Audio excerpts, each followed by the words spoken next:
Hello everyone, my name is Kai. Welcome to my YouTube channel. In today's video, we'll be discussing my Vipassana Meditation Retreat experience and why I think you, the viewer, should also embark your own Vipassana journey. In today's video, we'll be discussing my background, why I did this, my takeaways, my experience, and reasons as to why you should do it as well. So yeah, let's get into it. Before I discuss what Vipassana is, I think it's a good time to reintroduce myself to you, the viewer.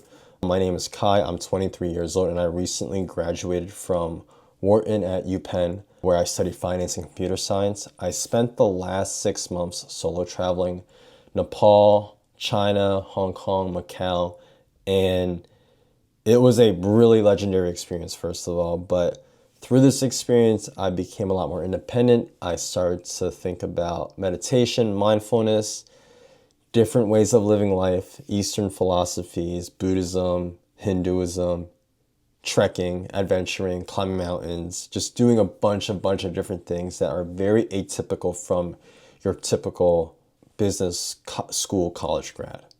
So yeah, that's me. I also am pretty good at chess. I love playing Catan chess. I want to get good at poker. I would love doing endurance sports. I love to work out. I love to run 50 miles at once. I did that one time. That was pretty brutal. But I really do love challenging myself, and I am very curious about trying new things. So I believe that my curiosity has led to me embarking onto this Vipassana meditation retreat because I had no prior meditation experience before this. I am also an atheist, so I'm not doing this because I love Buddhism or because I come from a family or I know a bunch of friends who practice Vipassana. Like, this is something I've never even really remotely learned about, other than reading about it through Autobiography of a Yogi or through reading about it about other people doing this. I've had no experiential knowledge within Vipassana meditation experience. Now that I've introduced myself, let's get into what is Vipassana. So the Vipassana Meditation Retreat is a 10-day retreat that is organized by the Dhamma organization. It's a worldwide organization that is completely donor funded. The meditation retreat is completely free, and it's a 10-day program that's also ran by volunteers. So it's a pretty unique experience, I'd say. And in this meditation retreat, you're completely silent. You can't talk at all. You're eating vegetarian food the whole time. It's pretty much vegan food, right? But you get to eat some cheese curds. So pretty much you're eating vegan food. You're meditating 10 hours a day, and you're waking up at 4 a.m., going to sleep at 9 p.m., and you only eat breakfast and lunch. And you have a small snack in lieu of dinner. So pretty difficult lifestyle, but it's not the worst. I mean, you're still eating food, you're still able to sleep, you're not hurting yourself, you're not physically exerting yourself too much. You're just simply going to the meditation hall, spending 10 hours there a day, and you're sitting there, resting, observing, right? And where did the word Vipassana come from? So Vipassana, I don't know in which language, but it literally means to see things as they are, right? In other words, Vipassana is the objective understanding of either yourself or of the world or of everything, And through Vipassana, through meditation, one can reach a state where they understand themselves and the world in the universal truth. So the universal truth is a very vague term, but it's simply the universal law that governs all cause and effect relationships. Good leads to good, bad leads to bad. We have to, think of good thoughts to have good actions to have a good impact to this world. That is sort of the entire thesis, the entire philosophy of what the purpose of Vipassana is. And this technique was discovered by Siddhartha Gautama Buddha 2,500 years ago. And Buddha, this guy Buddha is the founder of Buddhism. And this religion proposes that if we do Vipassana, if we do meditation, if we act as good people in this world, and we sort of meditate, and we, discover the truth, and we become so detached, and we become so observant and perceiving in our lives that one can reach enlightenment, right? And enlightenment is like this concept where it's like heaven for like Christianity, or it's like, I don't know, like salvation in other religions or whatever it's called. But enlightenment is like to become truly happy and fully free from all desire, aversion, craving, hate, in the world. Like, it's to become fully free from that. And Vipassana is exactly this. So now you may ask, like, what is this meditation technique? Like, if this leads to enlightenment, what is it exactly? What Vipassana is exactly is simply observing the subtle sensations throughout your body, right? And what is the subtle sensation? It's like observing the feeling of this sweater on my body, the feeling of air going through my head, the feeling of sweat, heat, coldness, literally anything. And when you start to notice these sensations or these feelings on your body, you may want to react to it. You may want to, if you're feeling too hot, you may want to take your clothes off. If you're feeling really cold, you may want to put your clothes back on, right? But what Vipassana aims to teach us is that these feelings are fleeting. Like, you're not going to get seriously hurt doing this. You're not going to suffer doing this, You may feel discomfort, but it's temporary, so you should let things go. See things as they are. This is a temporary feeling of discomfort. This is a temporary feeling of comfort, Either way, it will pass. And yeah, that is a pretty cool concept to feel in a meditation technique. And Vipassana is also the successor to Anapana meditation. And Anapana is what you practice on the first 3 days of this retreat. And Anapana is simply Vipassana, but only for this part of your body. And you're only noticing subtle sensation within your nose area, within your upper mustache area. And that's the only thing that you focus on, right? And the reason why Anapana is the precursor to Vipassana is that Anapana meditation aims to basically get you locked in on noticing subtle sensation, right? And the reason why they choose focusing on the breath and not, let's say, I don't know, my fingers tapping or like clapping or like talking or whatever, is that in Buddhism, they suggest that the breath is what connects the physical, earthly senses to the subconscious. They say that the breath is that because you can control it, but you also can't control it.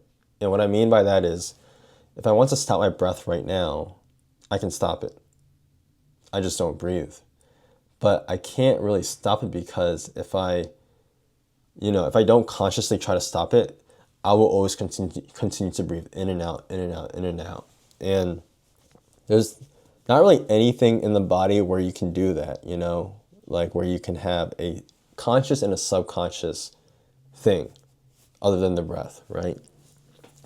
So yeah, and when you observe the breath going through your nostril area, through your body area, through everything, you're able to notice like the slightest tinge of air pressure, the slightest tinge of wind, the slightest tinge of like things going in and out of your nose.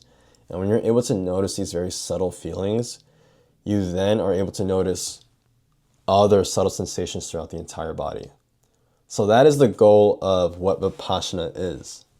Yeah, that was a pretty long explanation of what Vipassana is, but now it's time to tell you my Vipassana meditation experience. Yeah, I will say that it was pretty difficult because I've never meditated before. I was only interested in this from like a very intellectual standpoint, but I've never experienced mindfulness in my life before. So I was crashing out the entire time. I was crashing out, especially on days 1 to 3. I felt like quitting because, you can't talk. You're in the same meditation center like day in, day out. You're with the same people day in, day out. And it just gets so boring.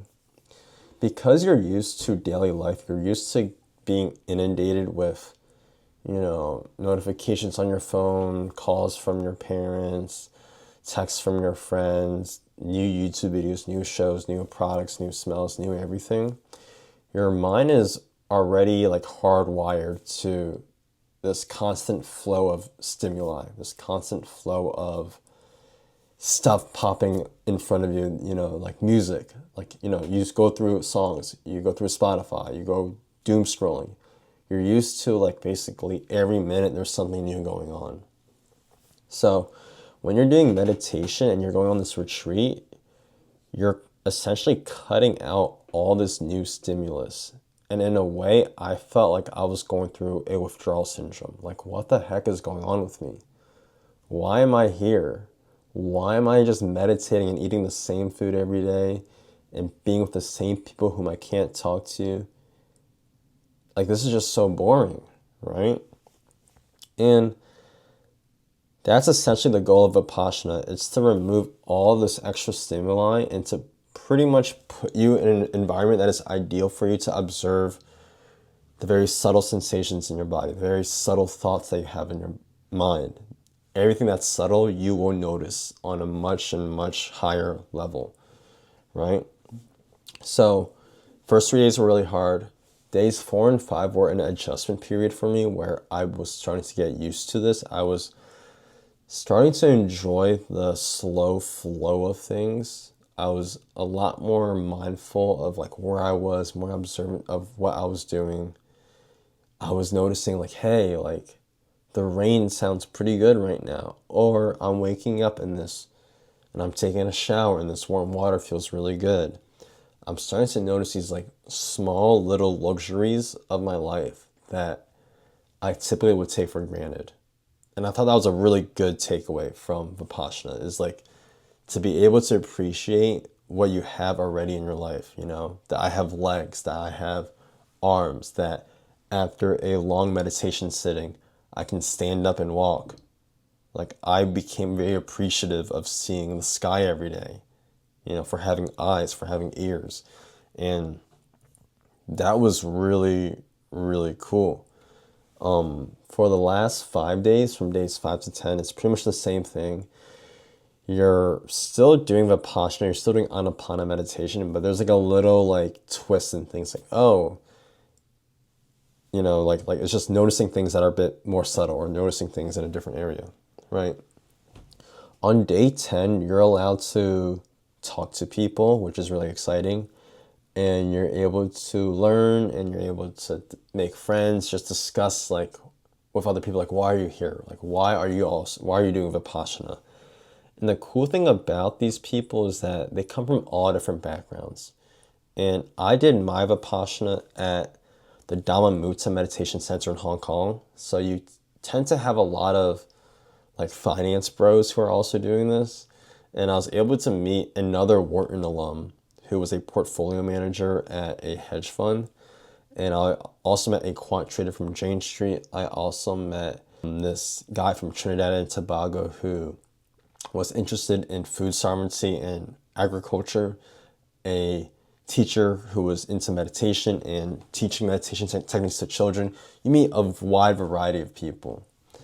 And you learn that, especially from the finance bros, is that like money isn't everything in life, like although money can get you access to happy experiences, money does not directly give you happiness. It does not directly give you fulfillment. It gives you a lot of it gives you a lot of avenues and a lot of like convenience to find fulfillment in life, right? But it doesn't necessarily give you fulfillment, which I thought was a very good takeaway. Another good takeaway from this experience would be, when you're meditating, when you think about the memories, the moments in your life, right? And when I thought about these happy memories, it was never about making money. It was never about this paycheck or getting this job or doing well on this exam or getting to this school. It was never that. It was always about new experiences or fun experiences with people that I love being with. You know, all of my happiest memories were with people, whether that's like with parents or with friends or with random people or just meeting someone new. It was always with people. And I think that I'm very grateful for Vipassana because it has helped me really focus on like, hey, people is what brings me fulfillment in my life. And I should be very wary of that because, you know, people will come to pass. People will come in and out of your life. And it is best that you remain present in today at this very moment and just enjoy what you have. Enjoy this time that you're spending by yourself or with this person or with your family, because later on down the line, they won't exist, right? So that was a pretty good takeaway. And as for other takeaways that I have, let me think. I think I came away with it. I think I also took away that meditation and the goal of reaching enlightenment is a bit selfish, in the way that you reach enlightenment, you spend all this time meditating and like dwelling on, observing on your thoughts and everything.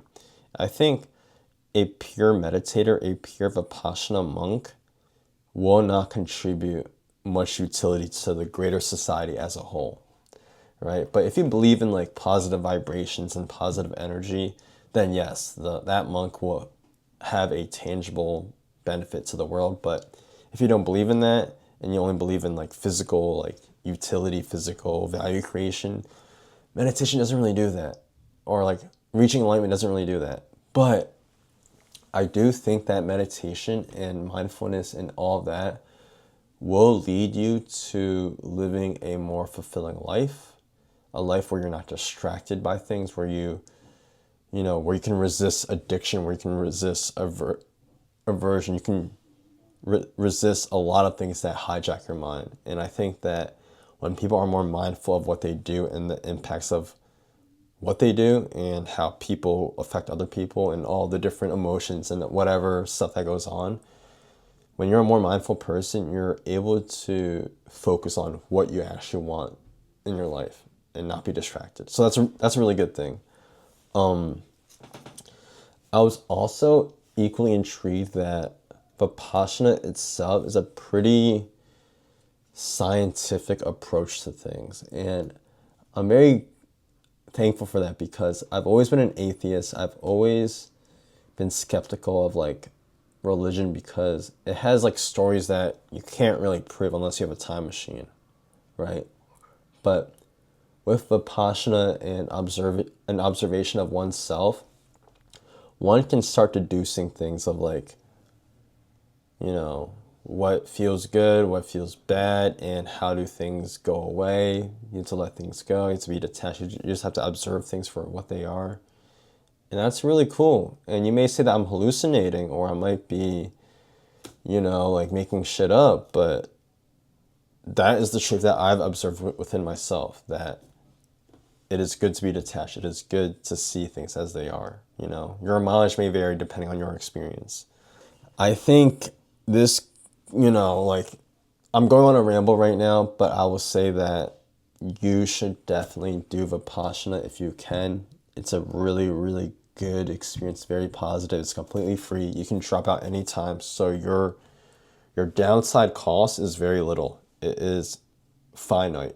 The finite cost is 10 days of your time and you're not really doing anything and boredom. Okay, cool. But the upside is very good because I think that Vipassana has given me a permanent boost in just how I see things. And being wary of how things may affect me and developing the faculty to recognize bad things and positive things coming in my life and just letting it go, and not being attached to desire or aversion or, feelings that hijack our brain. In addition, I do see why meditation is good for mental fortitude, focus, clarity. So that's always a good thing. And I think especially in a world or in this, very capitalistic society in America, it's good to have Vipassana experience. It's good to say, hey, like, I may be poor right now, I may be struggling through things, but in the end, I know this too shall pass. And that's always a good thought to have. Obviously, don't let that thought, like, sedate you and, like, keep you not wanting more and, not striving for better. You should always strive for better, right? But Vipassana teaches you to detach yourself if things go bad or if things go really well. Like, okay, it's okay if I do well, if it's okay if I did bad, but I should always try to work hard. And yeah, like that's just a really good thing to take away in life. We only live about 80 to 100 years of our lives. And if you let society or people or your parents or your friends like hijack what you think and what you want for yourself, that is not a good way to live life. Like if you're, the example is like if you want to do investment banking, but like you are only doing it because your parents were ex-bankers or your parents want you to do prestigious jobs, or you go to a school and everyone there is wanting to do banking, but you don't really actually want to do banking, you're letting people hijack what you want to do in your life for like that amount of time. And you can never get that time back. So Vipassana teaches you, hey, what do you want in your life? What makes you happy? What brings you fulfillment? And just focus on that. And if things go well, if things go bad, just be detached. So yeah, I highly recommend Vipassana. I think anyone or everyone should do it regardless of age, religion, gender, all the random characteristics of people. Like, you should just do it. Finite downside, that's pretty limited.